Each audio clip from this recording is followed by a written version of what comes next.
This was the G20 group meeting in London in 2009 under the auspices of the then British Prime Minister Gordon Brown. What the Turkish delegation and the South African party didn't know was that they were apparently being spied on by their hosts.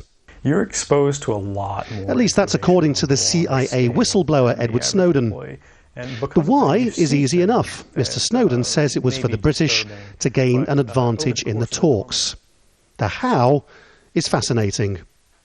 British spies are reported to have set up internet cafes in the G20 Centre for Delegates and simply recorded what was being typed. According to Snowden, messages sent from BlackBerry smartphones were also intercepted and the information sent to British ministers.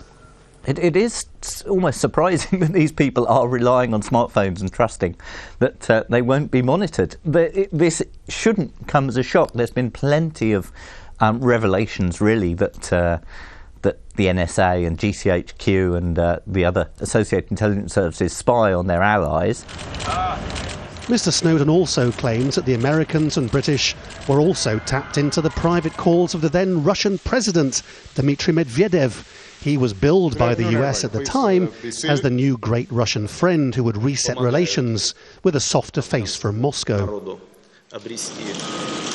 So cut forward to 2013 and the icy tone between David Cameron and Vladimir Putin over Syria. It's hardly surprising that this is all very embarrassing at the start of this year's G8. This was the reaction from the head of the Russian Parliament's International Affairs Committee. It's a scandal. The US and British special services tapped Medvedev's phone at the 2009 G20 summit. The US denies it, but we can't trust them. It's a total lie. Now, you might think it ever so slightly hypocritical of the Russians to complain about people spying on them, and some people might argue that it's hardly new that diplomats are interested in listening to each other's conversations.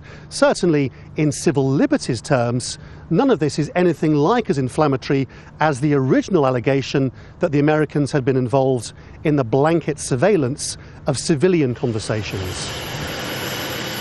But it's still a window, albeit a misty one, into a world which shows smiling faces and collaboration on the outside, while behind the scenes, friendships come some way behind the need for diplomatic competitive advantage.